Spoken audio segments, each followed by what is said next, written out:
مولانا خادم حسین رضوی رحمۃ اللہ علیہ کو لوگ صرف تحریک لبیک کے حوالے سے جانتے ہیں، حالانکہ ان کا جو کیریئر ہے وہ بہت پرانا ہے۔ مولانا بنیادی طور پر ایک استاد تھے، ایک شیخ الحدیث تھے۔ ان کا جو بیسک کارنامہ ہے وہ یہ ہے کہ وہ درجنوں نہیں سینکڑوں علماء کے استاد ہیں۔ سینکڑوں علماء، یعنی میں نے سوچ سمجھ کے لفظ کہا، انہوں نے سینکڑوں لوگوں کو رسول اللہ کا دین پڑھایا ہے، اور ان کے اب شاگردوں کے شاگرد بھی مدرسوں میں پڑھاتے۔ مولانا ایک بڑے غریب سے سادے سے گھرانے میں وہ پیدا ہوئے تھے۔ انہوں نے بڑی سادہ اور آخر تک زندگی انہوں نے وفاداری والی گزاری، سادگی والی گزاری، حسین گزاری۔ کسی شخص کے ایک ہوتا ہے کسی کے نظریے سے اختلاف کرنا، ایک ہوتا ہے کسی کے طریقہ کار سے اختلاف کرنا۔ کچھ لوگوں نے ان کے طریقہ کار سے اختلاف کیا ہے، لیکن ان بندے کا نظریہ اتنا شاندار تھا کہ نظریے سے کسی نے اختلاف نہیں کی۔ لوگوں نے یہ ضرور کہا کہ یہ فلانی بات اس طرح ہو جاتی تو ٹھیک تھا، لیکن یہ سب نے کہا کہ بندہ بات ٹھیک کرتا ہے۔ نظریے سے، فکر سے لوگ مطمئن ہو جائیں۔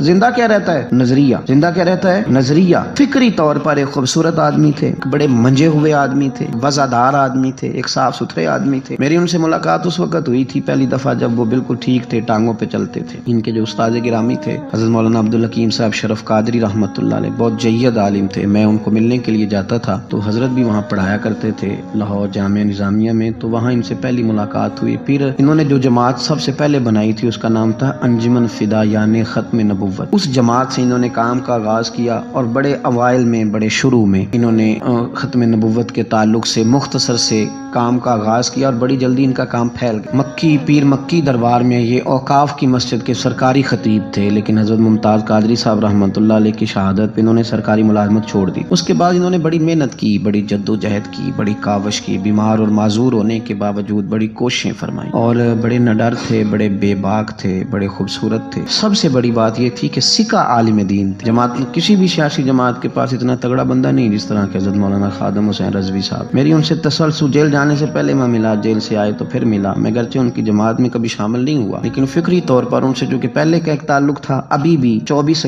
اکتوبر کو پچھلے مہینے کی وہ گجرات جا رہے تھے تو کچھ دیر ہمارے پاس رکے، اور دیر تک وہ باتیں کرتے رہے، اور دیر تک ان کی میں باتیں سنتا رہا۔ پھر وہ مجھ سے کچھ سوالات پوچھتے رہے، میں ان کے جواب دیتا رہا۔ پھر اچانک جو ہے وہ کچھ دن پہلے خبر ملی کہ ان کا طبیعت ان کی بڑی علیل ہے۔ میں نے تیمارداری کے لیے کچھ ان کے جو قریبی لوگ تھے ان سے رابطہ کیا، بتایا کہ آپ ٹھیک ہیں، آپ تھوڑے بیمار ہیں۔ پھر کل اللہ تبارک و تعالیٰ کا فیصلہ قدرت آئے، اور تیزی کے ساتھ لوگ اٹھ گئے۔ اس 2020 نے بہت سارے لوگ اہل سنت کے لیے، لیکن اس شخص کا جانا وہ زیادہ ہی تکلیف دے گیا۔ دل مائل نہیں ہوا، میں تو ناشتہ نہیں کر پایا۔ اس طرح کے لوگ کم آتے ہیں دنیا میں، اور شاید ان لوگوں کا وقت بھی تھوڑا ہوتا ہے، اور اللہ پاک شاید ایسے لوگوں کو جلدی ہی اپنی بارگاہ ناز کی طرف لے جاتا ہے۔ ایک شعر جگر مراد آبادی نے کہا تھا کہ جگر راہ وفا میں نقش ایسے چھوڑ آیا، میں جس منزل سے گزرا ہوں وہ اب تک یاد کرتی ہے۔ اور مجھے نا ایک دفعہ کسی شخص نے کہا کہ آپ کے خاندان کا قبرستان کہاں کر کے ہے؟